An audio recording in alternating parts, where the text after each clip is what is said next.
अस्सलामुअलैकुम। हमारा टीवी के डिस्ट्रिक्ट बुलेटिन के साथ मैं हूं उकाशा निज़ामी। बुलेटिन में सबसे पहले खबर शामिल करते हैं चक बेली खान से। हमारे नुमाइंदे मोहम्मद काबरान की रिपोर्ट के मुताबिक इलाका सरजमीन चौंतरा के होनहार तालिब इल्म मुताहिरुल हसन वल्द महबूबुल हसन सकना रोपड़ कला तहसील और ज़िला रावलपिंडी इंटर कॉलेज फुटबॉल के मुकाबलों में पंजाब लेवल पर अपनी टीम की नुमाइंदगी करते हुए सिल्वर मेडल हासिल किया। इस शानदार कामयाबी पर अहले इलाका की समाजी और सियासी शख्सियात ने महबूबुल हसन और मुताहिरुल हसन को मुबारकबाद पेश करते हुए मुस्तकबिल के लिए नेक ख्वाहिशात का इजहार किया। खबर शामिल करते हैं समुद्री से। अपने असद अब्बास जावेद की रिपोर्ट के मुताबिक पाक फौज जवान नायक मोहम्मद जमान की नमाज जनाजा 45 काफे में अदा कर दी गई। मोहम्मद जमान गवादर में दौरान ड्यूटी इंतकाल कर गए थे। मोहम्मद जमान को फौजी एजाज़ के साथ सपुर्द खाक कर दिया गया। मोहम्मद जमान ने 100 गवारान में एक बच्चा और बीवी शामिल है। नायक मोहम्मद जमान गवादर में ड्यूटी सर अंजाम दे रहे थे। गवादर में दौरान ड्यूटी नायक मोहम्मद जमान का इंतकाल हुआ। नमाज जनाजा में अहले इलाका समेत सियासी और समाजी शख्सियात ने शिरकत की। नमाज जनाजा शहीद के आबाई कस्बा चक 45 काफे में अदा की गई। शहीद के लवाहिकीन का कहना था कि नायक मोहम्मद जमान को पाक फौज ज्वाइन करने और शहादत का बेहद शौक था।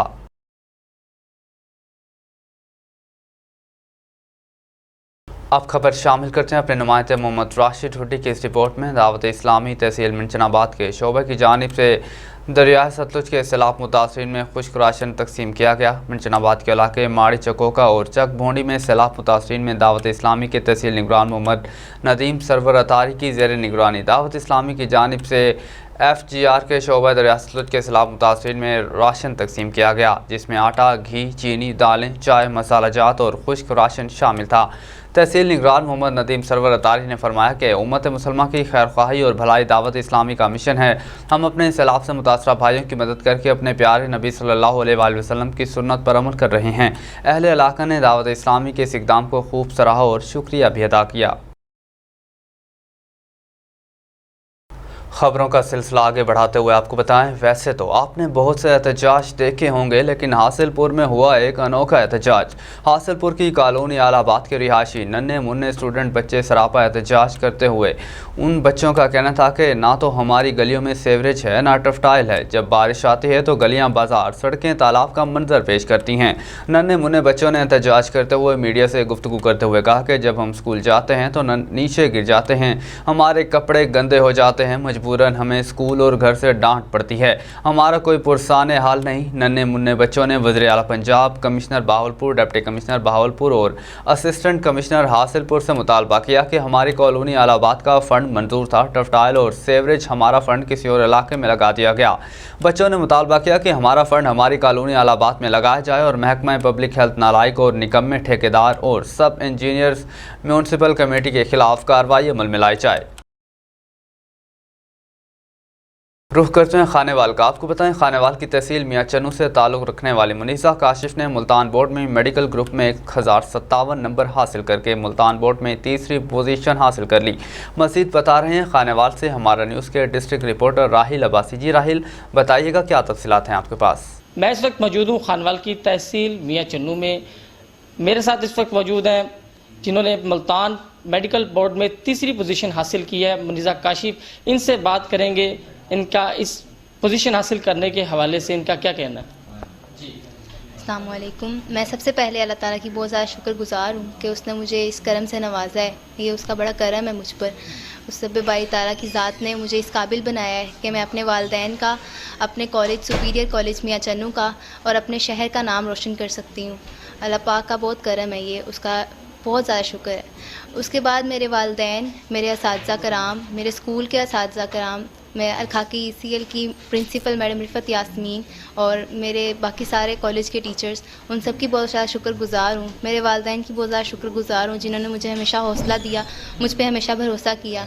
और मैं अपनी बहन भाइयों की बहुत ज़्यादा शुक्रगुजार हूँ क्योंकि हर मुश्किल वक्त में सबसे पहले बहन भाई आपके साथ खड़े होते हैं। और मैं अपनी बड़ी बहनों की बहुत ज़्यादा शुक्रगुजार हूँ क्योंकि मेरी तालीमी कारकर्दगी में सबसे बड़ा रोल मेरी बहन का है। मेरी दूसरे नंबर पे जो बहन है इकरा नूर काशिफ, वो बांग्लादेश से MBBS कर रही हैं और मेरे पेपर्स देख के उनकी मिस्टेक्स वगैरह हमेशा उन्होंने मार्क की हैं और मैं अपनी इस कामयाबी का सबसे ज़्यादा क्रेडिट उनको। अच्छा जी, ये बताएँ, आप तालीम हासिल करके फ्यूचर में आपका क्या लाहे अमल है? इंशाल्लाह मैं MBBS करूँगी और डॉक्टर बनूँगी और मैं इंसानियत के काम आऊँगी। जी बिल्कुल, आपने सुना मुनीज़ा काशिफ का यही कहना है कि फ्यूचर में वो डॉक्टर्स बनकर मुल्क व कौम की खिदमत करेंगी। जी आगे बढ़े आपको बताएं, पीपल्स पार्टी गुज़श्ता 15 सालों तक सिंध में हुक्मरान जमात रही है। अभी पीपल्स पार्टी की क़यादत का दावा है कि सिंध की आवाम के पास पीपल्स पार्टी का कोई मुतबादिल नहीं। पीपल्स पार्टी की हुकूमत की जानिब से तालीम के शोबे में बेपनाह फंड्स इस्तेमाल करने के बावजूद भी सिंध में प्राइमरी एजुकेशन के फ़रोग़ के लिए काबिल ज़िक्र तरक्की नज़र नहीं आती। हर तालीमी इदारे में एक ही आवाज़ आती है।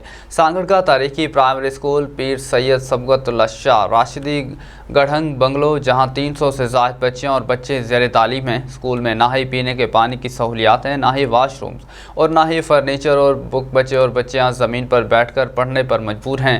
इलाके के मुंतखब नुमाइंदे भी बेबस नज़र आते हैं। ज़रूरत इस अमर की है कि अगर सिंध की सियासतदान चाहते हैं कि सिंध के बच्चे पढ़े लिखे हों और तरक्की करें तो इसको तमाम बुनियादी सहूलियात फराहम करनी होंगी, और अगर सिर्फ सियासत करनी है तो फिर सिंध यूँ ही पढ़ा लिखा रहेगा। आसफा भुट्टो, मुझे भी तालीम का हक दिया जाए। आसफा, मुझे भी तालीम का हक दिया जाए। आसफा, मुझे भी तालीम का हक दिया जाए। आसफा, मुझे भी तालीम का हक दिया जाए। तालीम का हक। पीपल्स पार्टी गुज़श्ता 15 सालों से सिंध में हुक्मरान जमात रही है।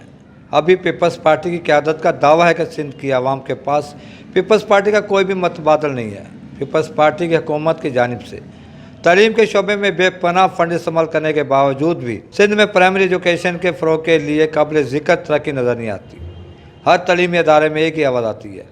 तकरीबन 350 के लगभग शागिर्द हैं और हमारे स्कूल में मसला ये है कि फर्नीचर नहीं है और स्कूल की हालत जो है बहुत ख़राब है, डैमेज है और बिजली की सहूलत नहीं है। इसी वजह से जो हमारे पास जो बच्चे तालीम जो है नीचे ज़मीन पे बैठ के school government primary school Syed Sabqatullah Shah Shaheed Garhang bungalow primary school है। यहाँ पे तकरीबन 350 के करीब जो है वो तलबा तालीम हासिल कर रहे हैं और यहाँ पे फर्नीचर की हमारे पास शदीद शार्टेज है और इस सेक्शन में जो है हमें किताबों का बहुत बड़ा जो है वो मसला दरपेश आया है।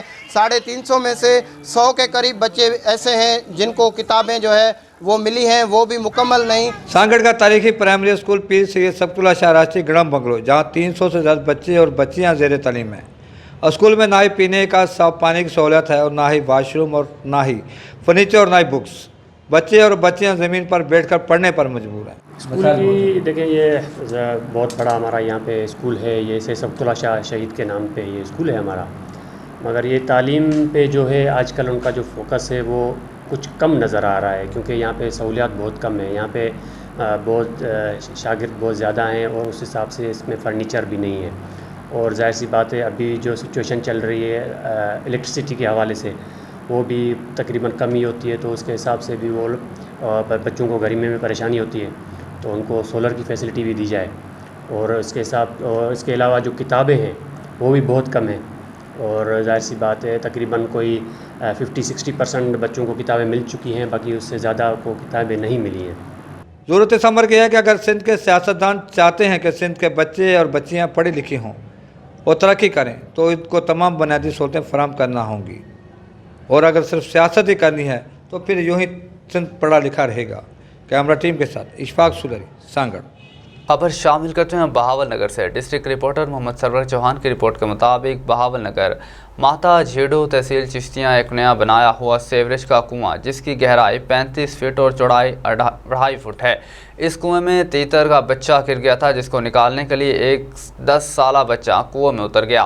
नीचे टॉक्सिक गैसेज होने की वजह से बच्चा बेहोश हो गया। इस बच्चे को बचाने के लिए उसका चचा भी कुएं में उतर गया, वो भी टॉक्सिक गैसेज होने की वजह से बेहोश हो गया।